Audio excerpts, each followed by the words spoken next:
Bueno, ya está con nosotros el economista Gabriel Rubinstein para analizar las principales noticias económicas de estos últimos días. ¿Qué tal, Gabriel? ¿Cómo andás? Bien, ¿qué tal? ¿Cómo están? Bueno, gracias por estar una vez más aquí. Gracias a ustedes. Bueno, una semana en la que, como decíamos, ¿no? En el bloque anterior se ha destacado el nuevo paro nacional que hubo en el día de ayer. Nuevamente se paralizó el país por parte de los sindicatos opositores que continúan, ¿no? Con su reclamo de una eliminación del impuesto a las ganancias a los trabajadores y también de los topes a las negociaciones salariales. Gabriel, ¿crees que era evitable este conflicto, ¿no? Que hay una vez tras otra? ¿Crees que se podría haber manejado de una manera distinta el gobierno frente a estos sindicatos y sus reclamos? Mira, es un análisis muy, diría, político. En lo económico está bastante claro que los sindicatos tratan de recuperar lo perdido, básicamente desde la devaluación del año pasado, que bajó de pico a valle más del 10% el salario real, después hubo una cierta recuperación, pero casi todos han quedado por detrás. Entonces, de una u otra manera están buscando recuperar. Y encima el impuesto a las ganancias, al no actualizarse correspondientemente, quita parte de los Hay un aumentos. aumento de la carga impositiva sobre el Entonces, salario. lógico, es un reclamo salarial lógico. Después, si la medida de fuerza es la adecuada o no, es otra historia. Pero como reclamo es lo más normal, digamos, que existan este tipo de reclamos. ¿Cómo ha atendido y cómo se ha comunicado el gobierno con los sindicatos? ¿Te parece que ha sido la manera más recomendable? Bueno, hay una cosa beligerante del estilo de Cristina, del gobierno en estas situaciones y tantas otras, ¿no? Eso tampoco debería sorprendernos.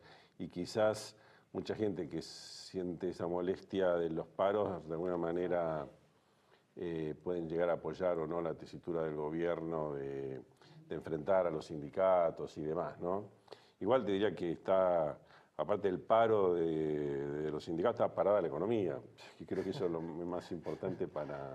De todas formas, bueno, antes justamente de pasar, ¿no? A ese tema, a mí, al margen de que la modalidad elegida, ¿no? De que el paro nacional, el paro del transporte, me parece algo que es equivocado, sí hubo, en palabras de Hugo Moyano, algo que es cierto, ¿no? Hugo Moyano dijo, cuando le pongan techo a la inflación, nosotros le vamos a poner techo a las paritarias.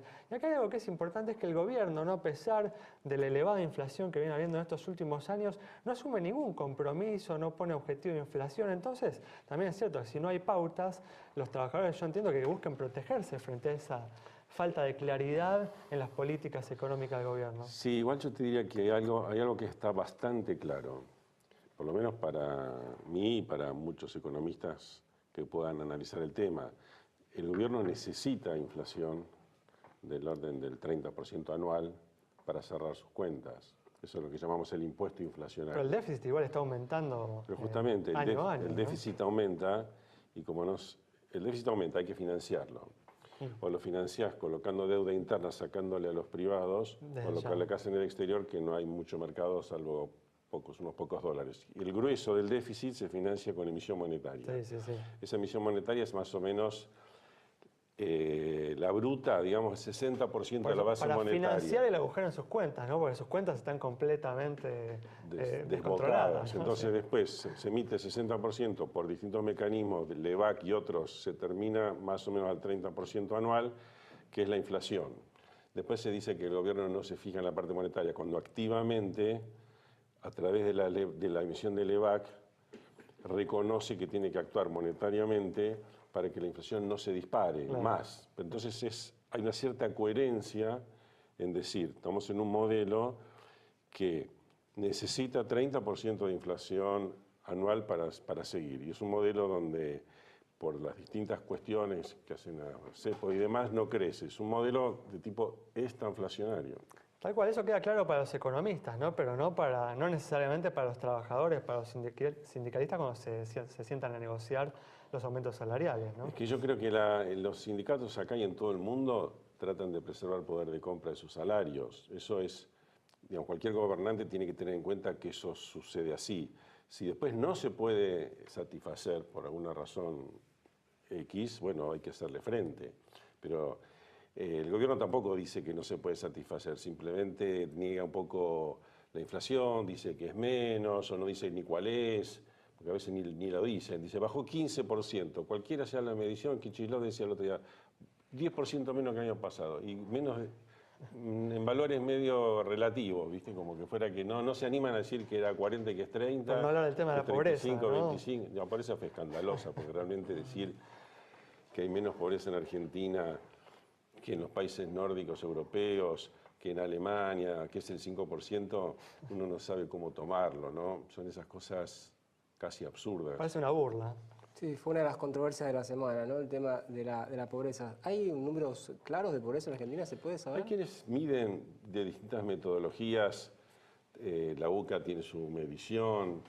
Hoy aparecieron unas mediciones en diarios, depende de cómo los tomes. Claramente la medición en Argentina se hacía en valores absolutos, en Alemania en valores relativos, pero en cualquier caso te da 25, 30. Si el valor relativo, algunos que lo estimaron, daba 35 comparando con lo que sucede en Alemania. Parece igual mucho, 35. Pero ¿no? que sea 20, 25, 30, porque claramente, supongo que la de la UCA, 27%, es un valor bastante bien aquilatado, que igual siempre es un número que uno por 10 pesos más, 10 pesos menos no es más pobre ni menos pobre, pero dentro de ese número que se toma, claramente no es el 5%. O sea, y aparte el gobierno decía que no medía la pobreza, porque justamente era estigmatizarla, ahora saca un número de pobreza, no publica nada, es muy desprolijo, muy desordenado, y la verdad que o te reís o te pones a llorar o te indignás, porque la verdad que no corresponde que un gobierno haga las cosas así, y brinde la información de esa manera y juegue. Yo creo que en el exterior se le deben reír de que diga semejantes cosas.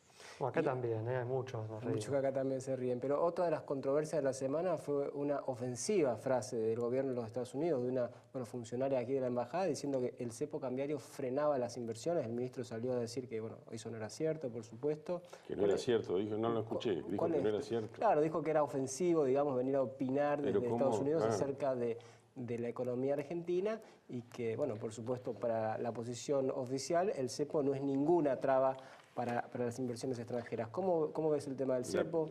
Si es o no una traba para las inversiones. Kicillof y muchos funcionarios se la pasan opinando de todo lo que pasa en el mundo, así que... Y la segunda, es tan obvio que el cepo es un freno a las inversiones. O sea, imagínate a alguien que quiere invertir y tiene que vender dólares al oficial, que después no puede ni retirar utilidades y ni siquiera a un precio, a otro precio, ni siquiera a un precio más alto. O sea, claramente ninguna empresa va a invertir si se le niega en una forma completamente arbitraria cuándo y cómo y a qué precio va a poder retirar utilidades el día que tenga utilidades. O sea, si hay algo que el cepo ha logrado es frenar las inversiones privadas y eso creo que es indudable.